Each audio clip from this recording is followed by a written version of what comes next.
ಕರ್ನಾಟಕ ರಾಜ್ಯದಾಗ ಎಷ್ಟೆಷ್ಟು ಮಂದಿ ಆಕಾಂಕ್ಷಿಗಳು ರಾಜಕೀಯ ಪಕ್ಷದಿಂದ ಭಾರತೀಯ ಜನತಾ ಪಕ್ಷ, ಜನತಾದಳ, JDS, ಕಾಂಗ್ರೆಸ್ನಿಂದ ನಿಂತಾರ ಗೊತ್ತೈತಿರಲ್ಲ.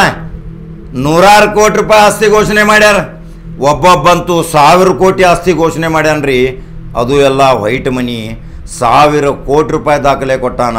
200 ಕೋಟಿ, 100 ಕೋಟಿ, 300 ಕೋಟಿ, 400 ಕೋಟಿ, 500 ಕೋಟಿ, ಇವೆಲ್ಲ ಕೋಟಿ ಲೆಕ್ಕ ಹಾಕಿದ್ರೆ ನೋಡಿದ್ರೆ ಇವ್ರು ಎಲ್ಲಿ ಬಿತ್ತಾನ ಮಾಡಕ್ಕೆ ಹೋಗಿದ್ರು, ಎಲ್ಲಿ ಶ್ರಮ ಮಾಡಕ್ಕೆ ಹೋಗಿದ್ರು, ಏನು ದುಡಿಯಕ್ಕೆ ಹೋಗಿದ್ರು, ಎಷ್ಟು ಬೆವರು ಸೋರ್ಸಕ್ಕೆ ಹೋಗಿದ್ರು, ಎಷ್ಟು ಕಲ್ಲು ಹೊತ್ತರು, ಎಷ್ಟು ಇವರ ಕಾರ್ಮಿಕ ಕೆಲಸ ಮಾಡ್ಯಾರು.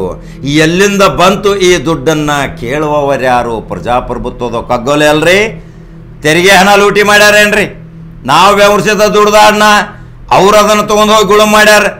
ಯಾರಿಗೆ ಗೊತ್ತು ಯಾವ್ಯಾವ ಯೋಜನೆಗಳಲ್ಲಿ ಹೆಂಗೆ ಗುಳುಮ್ ಮಾಡ್ಯಾರ? ಇರಾಕ್ ಗುಡಿಸಲ್ಗತೆ ಮನೆಗಳಿದ್ದು ಇವರು ಹಿಂದಿನ ಇತಿಹಾಸ ಆಗತ್ತೆ ನೋಡ್ರಿ.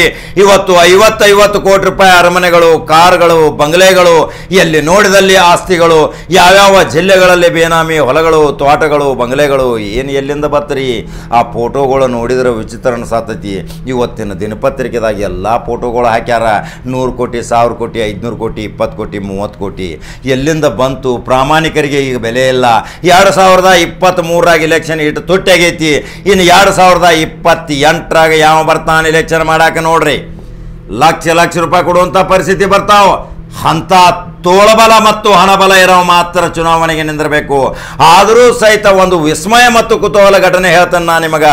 ಈ ಯಾದಗಿರಿದಾಗ ಯಂಕಪ್ಪ ಅನ್ನೋ ಒಂದು ಘಟನೆ ಮಾಡ್ಯಾನ. ಭಿಕ್ಷೆ ಬೇಡಿ 10,000 ರೂಪಾಯಿ ಠೇವಣಿ ಇಟ್ಟು ನಾಮಪತ್ರ ಸಲ್ಚಾನ. ಅವ ಎಂಥ ಭಿಕ್ಷುಕರಿ? ಭಾಳ ವಿಚಿತ್ರ ಅನಿಸ್ತೈತೆ ಅಲ್ರಿ. ಭಿಕ್ಷುಕು ಸಹಿತ ಚುನಾವಣೆ ನಿಲ್ಲಲಕ್ಕ ನಮ್ಮ ಭಾರತೀಯ ಸಂವಿಧಾನದಲ್ಲಿ ಹಕ್ಕೈತಿ. 10,000 ರೂಪಾಯಿ ಠೇವಣಿ ಹೆಂಗೆ ತಂದಾನಂದ್ರೆ ರೂಪಾಯಿ 2 ರೂಪಾಯಿ ಮಂದಿ ಕಡೆ ಚಿಲ್ಲರಗೊಳೆ ಮಾಡ್ಯಾನ. ಹೋಗಿ ಅಲ್ಲಿ ನಾಮಪತ್ರ ಸಲ್ಲಿಸುವಾಗ ಠೇವಣಿ ಹಣ ಎಲ್ಲಿ ಐತಿ ಅಂದ್ರೆ ದೊಡ್ಡ ಪಿಶುವೆ ಸುರಿದಾಗ ಆ ನಾಮಪತ್ರ ತೆಗೆದುಕೊಳ್ಳುವಂಥ ಅಧಿಕಾರಿಗಳು ಕಕ್ಕಾ ಬಿಕ್ಕಿ ಆಗ್ಯಾರ. ಆ ರೊಕ್ಕ ಚಿಲ್ಲರೆ ಎಣಸಾಕೆ ಹೋಗಿ ಸುಸ್ತಾಗ್ಯಾರ್ರಿ. ಇಂಥ ಭಿಕ್ಷುಕದ ಒಬ್ಬ ಯಾದಗಿರಿದಾಗ ನಾಮಪತ್ರ ಸಲ್ಸ್ಯಾನ ಯಂಕಪ್ಪ ಅಂಥೇಳಿ. ಅವನು ಎಷ್ಟು ವಿಚಿತ್ರ ಮನುಷ್ಯ ಇರಬೇಕು. ಯಾಕೆ ನಾನು ಶಾಸಕ ಆಗಬಾರ್ದು? ಭಿಕ್ಷುಕನಿದ್ದರೂ ಸಹಿತ ಶಾಸಕನಾಗಲಿಕ್ಕೆ ಯೋಗ್ಯನಲ್ಲವೇ ಅಂತ ಕೇಳಾಕತಾನ ಯಾದಗಿರಿ ಮತದಾರ ಕ್ಷೇತ್ರದವ್ರು. ಹಂಗಾದ್ರೆ ಆ ಭಿಕ್ಷುಕನಂತವನ್ನ ಆರಿಸ್ತರಬೇಕು.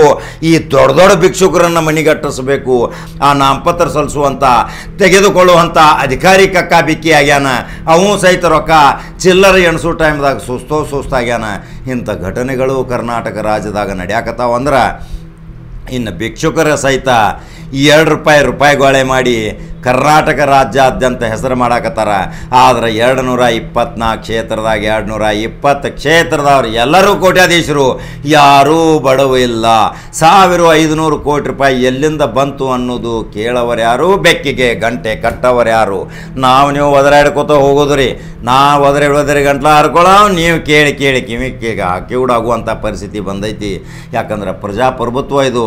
ಎಷ್ಟೋ ಜನ ನೋಡಾಕತ್ತೀರಿ ನೀವು. ಒಂದೇ ಸಲ MLA 1000 ಕೋಟಿ ಗಳಿಸ್ತಾನಂತ, 2ನೇ ಸಾರಿ MLA ಆದ್ಮೇಲೆ 2,000 ಗಳಿಸ್ತಾನಂತ, 3 ಸಾರಿ MLA ಆದವ 3,000 ಗಳಿಸ್ತಾನಂದ್ಮೇಲೆ ಇನ್ನು ಚುನಾವಣೆಗಳು ಈ ಉದ್ಯೋಗ ಮಾಡೋಕೆ ಹೊಂಟಾರ, ಜನಸೇವೆ ಮಾಡೋಕೆ ಹೊಂಟಿಲ್ಲ. ಇವ್ರು ಮೊದಲಿನ ಆಸ್ತಿ ಪಾಸ್ತಿ 30-40 ವರ್ಷ ಹಿನ್ನೆಲೆ ತೆಗೀರಿ.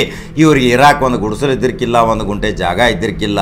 ಇವ್ರು ಎಲ್ಲಿಂದ ತಂದರು ಅನ್ನೋದು ಕೇಳೋರು ಯಾರು? ಅದಕ್ಕೆ ನಿಮಗೇನು ಅನಿಸ್ತೈತಿರಪ್ಪ ನನ್ನ ಅಭಿಮಾನಿಗಳು ಮತ್ತು ಕರ್ನಾಟಕ ರಾಜ್ಯದ 7 ಕೋಟಿ ಮತದಾರರು, 5 ಕೋಟಿ 7 ಕೋಟಿ ಜನಸಂಖ್ಯೆಯ 5 ಕೋಟಿ ಮತದಾರರು ನಿಮ್ಮ ಅನಿಸಿಕೆ ನನ್ನ ಕಮೆಂಟ್ ಬಾಕ್ಸ್ನಾಗ ಹಾಕ್ತೀರಿ. ಹಾಗಾದ್ರೆ ನಂಬರ್ 1 ಚಾನಲ್ ಫಾಲೋ ಮಾಡಿರಿ, ಲೈಕ್ ಮಾಡಿರಿ, ಶೇರ್ ಮಾಡಿರಿ. ಕಾಕನ ಖಡಕ್ ಚಾನಲ್ ಯಾವಾಗಲೂ ನೋಡ್ಕೊತಿರ್ರಿ. ಖಡಕ್ ಸುದ್ದಿ ಸಲುವಾಗಿ ಜವಾರಿ ಸುದ್ದಿನ ಹೇಳ್ಕೊತ ಬಂದೇನಿ. ನಮಸ್ಕಾರ.